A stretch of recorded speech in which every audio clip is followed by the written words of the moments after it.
This is video 7 for chapter 10, part 2, muscle physiology. In this video, we're going to start looking at the effects of exercise.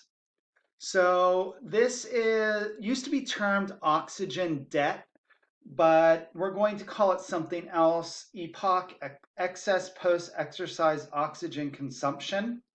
So we're going to look at whenever exercise begins. We start heavy breathing. Depending on how conditioned you are, it might begin sooner or later, but you are going to start increasing your rate of respiration and the amount of air that you intake. So by doing that, because you are depleting the amount of oxygen in your blood, your body wants to maintain a certain level of oxygen, so it triggers the breathing centers in your brain to signal the muscles and the lungs to start functioning a little bit more. So deeper breaths and faster respiration. So there is a lag in oxygen consumption. Due to myoglobin. So myoglobin provides a little bit of oxygen whenever we start exercising. Those stores are going to be used first. And the slow start of aerobic respiration. Remember that we said it takes a lot longer for us to go through that process and for that process to kick in. So there's a little bit of a lag time there. When the exercise stops, our body is still trying to catch up to this lag in oxygen consumption. So the oxygen levels to when we start exercise, it takes a while for us to catch back up. So even when exercise stops, we are still burning extra O2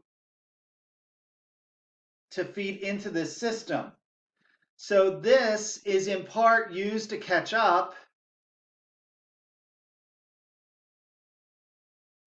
and to restore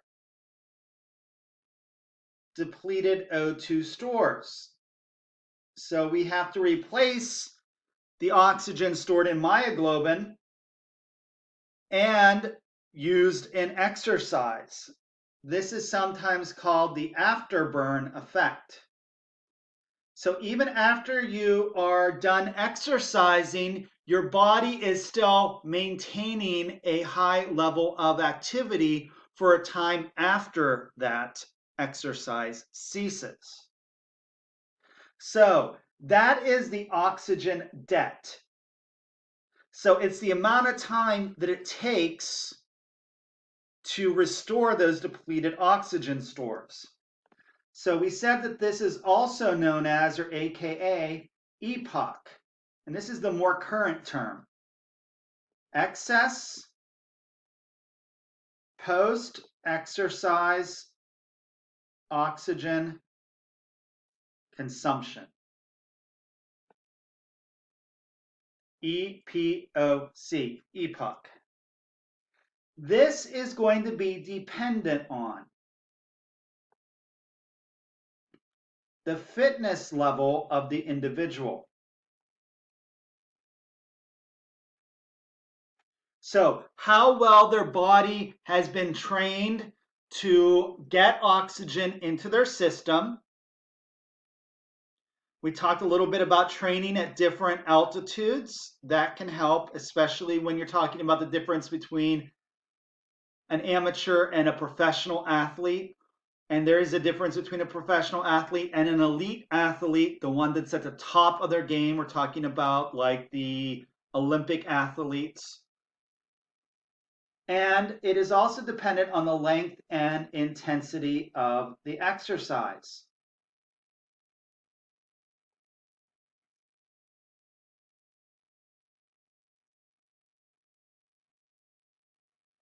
the debt can last for minutes to hours, depending on, again, these different things.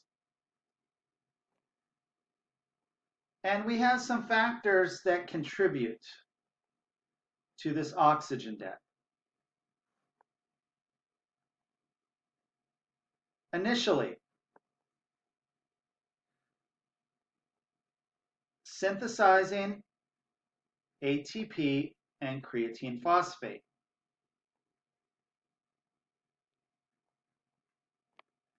The removal of lactic acid, which we need ATP for.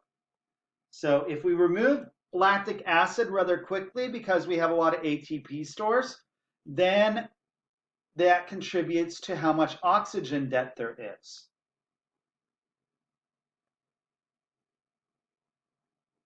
The return of O2 levels in the blood and muscles, which would be myoglobin. So all of those things contribute to how long that oxygen debt lasts. So all of these things initially have to happen in order to come out of that oxygen debt, because we used ATP and we used up our creatine phosphate stores. So we need oxygen to synthesize that and replace it.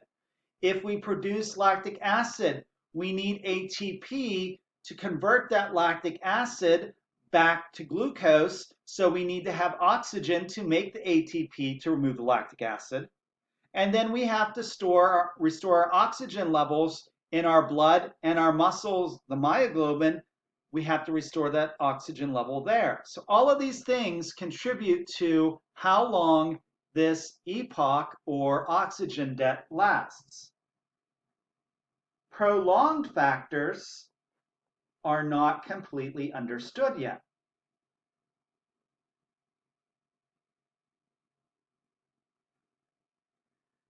There is some thought that if carbs are low, so maybe somebody is on like the Atkins diet or maybe a keto diet now. Those diet phases are popular because people tend to burn fat more. Carbs are okay for you, but a lot of simple carbs, a lot of sugars, a lot of starches, if you're not burning them, they do turn into fat in your body. They store it. So if carbs are low, we switch to fatty acid metabolism.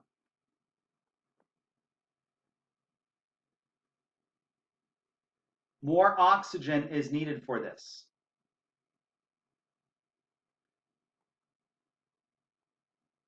So this pathway requires a little bit more oxygen than aerobic respiration.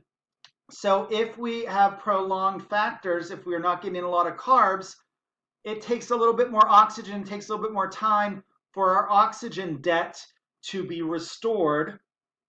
So people that are on these diets that are low in carbs, they tend to lose weight a little bit more because we are switching over and burning our fatty acids. So if you have a lot of body fat, this might help in reducing it, but again, not fully understood or proven that these diets work extremely well. And we also have to be careful of blood glucose levels. So always, always, always fully research things. Talk to a doctor before you start any of these kind of diets. There's a lot of myths that are going to be in this that have to be researched.